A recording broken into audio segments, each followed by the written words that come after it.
Assalamualaikum. Today we'll be discussing about the carbon footprint monitoring and sustainable rubber production using digital technology. My name is Asina and together with my group member Iman and Shafika.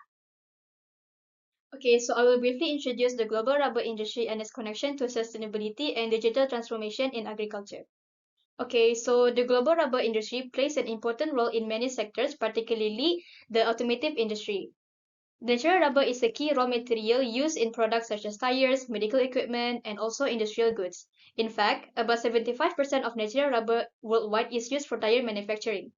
According to the CIRAD, approximately 87% of global natural rubber production comes from Asia, and a large portion of this production is carried out by smallholder farmers. Despite its economic importance, the rubber industry also faces several sustainability challenges. The expansion of rubber plantation has been linked to issues such as deforestation, biodiversity loss, and also environmental degradation. In response to these challenges, the agricultural sector is increasingly exploring the use of Industry 4.0 approaches. These approaches involve the integration of digital technologies and data-driven systems. Industry 4.0 refers to the integration of advanced digital technologies into industrial and agricultural systems to create smarter and more efficient operation. Some key technologies associated with Industry 4.0 include the Internet of Things, which is IoT, artificial intelligence, and automation, which allow real-time monitoring, predictive analysis, and improved decision-making in agriculture. So, in the context of rubber plantation, these technologies enable more precise monitoring and management of plantation activities. As a result, farmer and plantation managers can optimize resource use, improve productivity, and support more sustainable rubber production system. Next, I will explain the concept of carbon footprint and why is it important to monitor it in rubber production. So what is carbon footprint? Carbon footprint refers to the total amount of greenhouse gas emission produced directly or indirectly by an activity. These emissions are usually measured in terms of carbon dioxide, which allows different greenhouse gases to be compared based on their impact on global warming. In agriculture, monitoring carbon footprint is very important because it helps identify the major sources of emission within the farming system. Agricultural activities also contribute to climate change through the release of greenhouse gases such as carbon dioxide, methane, and nitrous oxide. Therefore, monitoring and managing carbon emission is an essential step toward reducing the environmental impact of agricultural production. After understanding the concept of carbon footprint, it is also important to identify the main sources of carbon emissions in rubber production. One major source is the fertilizer use. The application of nitrogen-based fertilizer can release greenhouse gases such as nitrous oxide, which contributes significantly to agricultural emission. Second is the use of machinery and fuel in plantation activities. Equipment used for land preparation, tapping operation, and transportation often relies on fossil fuels which produce carbon dioxide during combustion. And the third one, land clearing for rubber plantation expansion can also contribute to carbon emission. When forests are cleared, large amounts of stored carbon are released into the atmosphere. And finally, processing and transportation also contribute to emission. Energy is required during latex processing and the transportation of rubber products, which generates additional carbon dioxide emission. So by understanding these emission sources, it's important for identifying areas where carbon reduction strategies can be implemented to support more sustainable rubber production. My name is Situna Shafika, and on this slide are the main technology used in carbon footprint monitoring. The first one is IoT sensor, where it can collect real-time data like soil moisture and temperature in improving in hoping to improve the water and fertilizer use in our farm. And then we have remote sensing or satellite use, where optical satellite data can be used to map out the biomass and land use changes to estimate carbon stock and emission over a large area. And then we have the AI analytic, where it analyzes this data to predict crop condition and emission, such as the CMI AI system, where it helps rice farmer optimize pesticide use and reduce the environmental impact on the long run.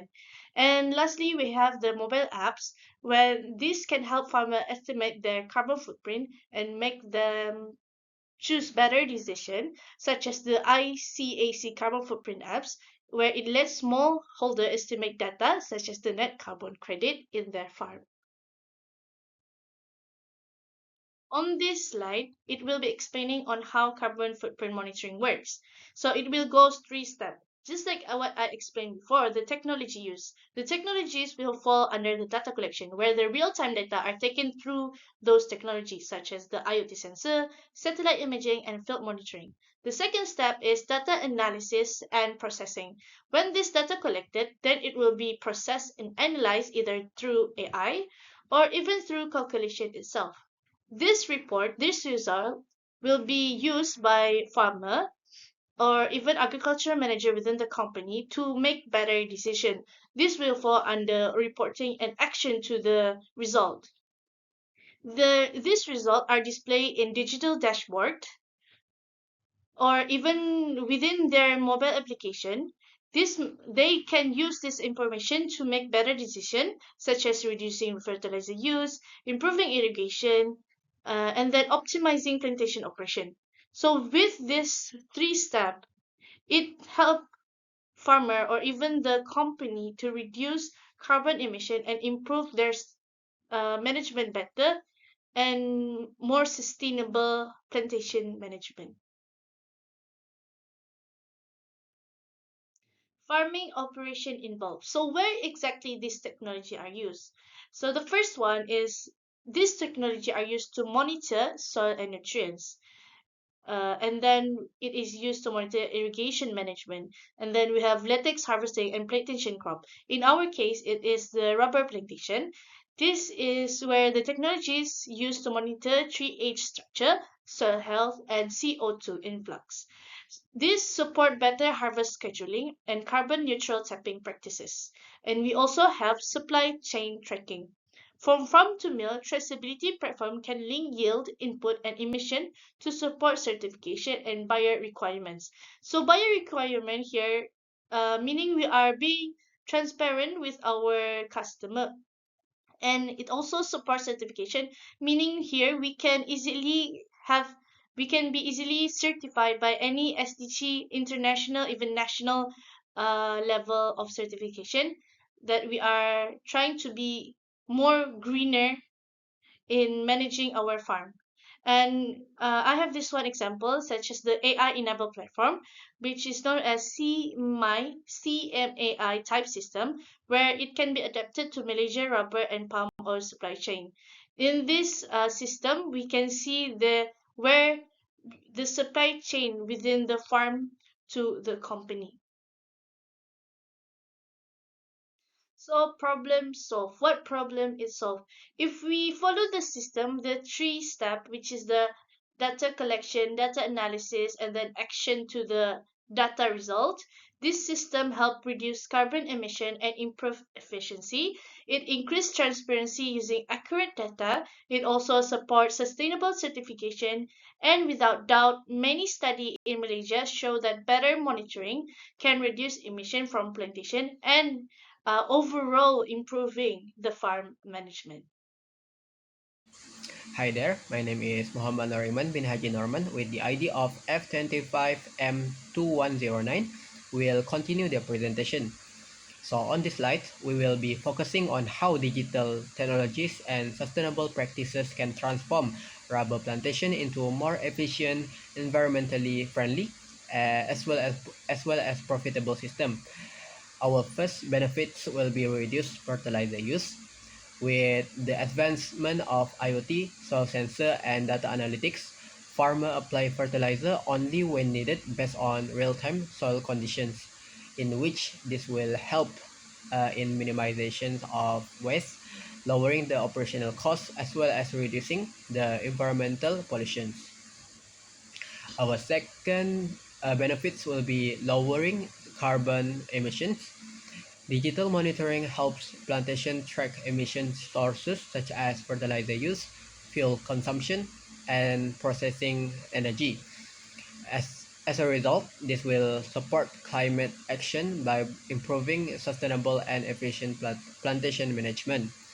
And our third points will be better yield and quality. Smart tapping devices such as drone and soil sensor ensures optimal growing condition and precise plantation practices.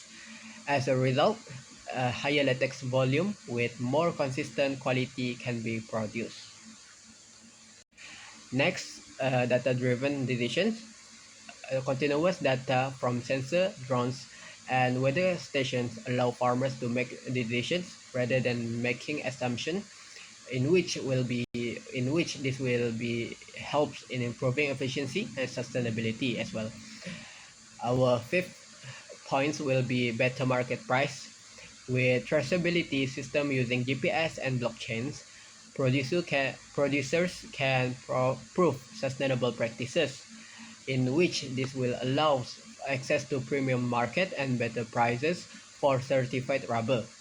And our last point will be efficient plantation management. Integration of sensors, AI, and automation improve coordinations between plant and processing factories, in which this will lead to reducing delays, minimizing waste, as well as increasing overall productivity.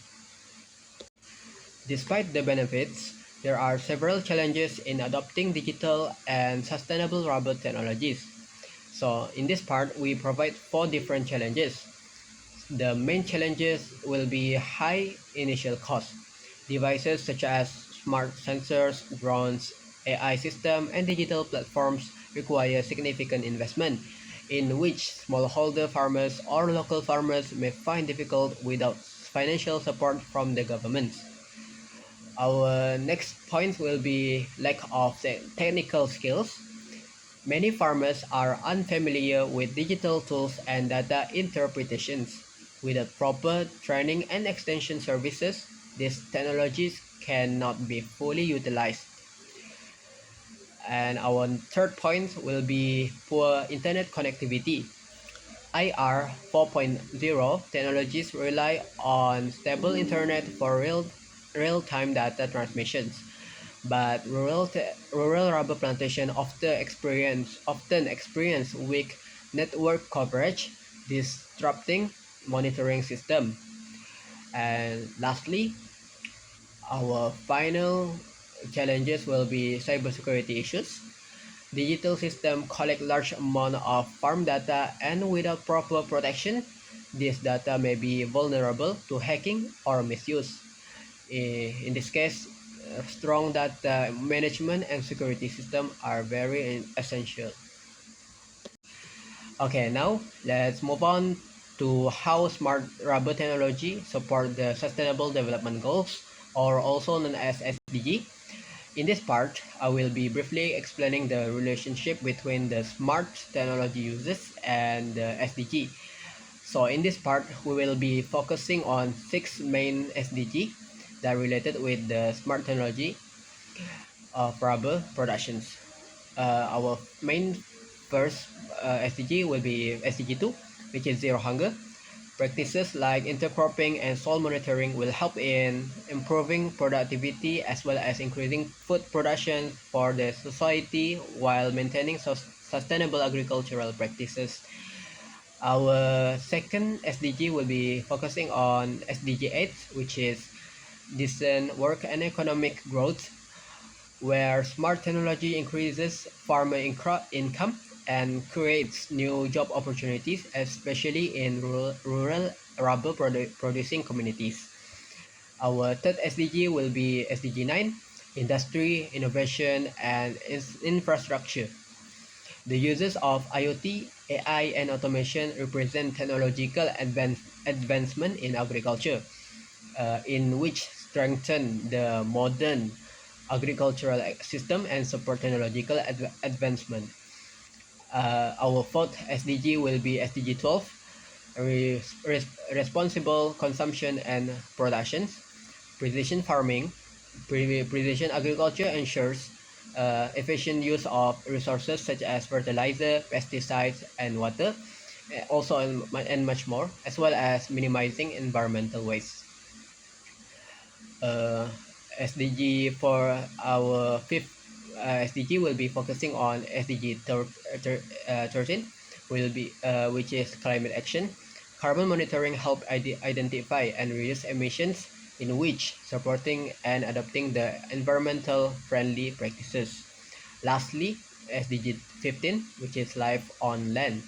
Smart practices will help protect soil health, preserving ecosystem as well as preventing land degradation in rubber growing areas. Okay, next I will be explaining about the future trends and recommendations of rubber plantations. So first thing first, our main point will be smart plantations.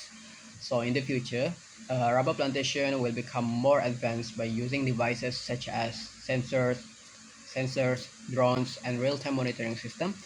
These technologies really help the farmers tracking soil condition, crop health, and environmental factors. As a result, a farmer can make better decisions, increasing their productivity yields, and at the same time protecting the environment. Our next point will be AI and automation growth. Artificial intelligence will not only help in monitoring, but also in activities such as spraying pesticides, fertilization, harvesting, and also processing the products. Predictive system can forecast yield and detect diseases early, so in which this will reduces the labor work, improve efficiency, and as well as supporting large-scale rubber productions. Our next point will be more focusing on carbon credit system for rubber farmers. By monitoring and reducing carbon emissions, farmers can participate in carbon markets and earn additional income. This also encourages more sustainable farming practices and as well as supporting the environment sustainability. Our last points will be more focusing on the role of government and industry. They need to support farmers by providing sufficient funding, training, infrastructure, as well as proper policies. Collaboration between stakeholders will help farmers adopt new technologies, skills, improve internet access, as well as meet global sustainability standards. That will be the end of the presentation. So thank you so much for listening.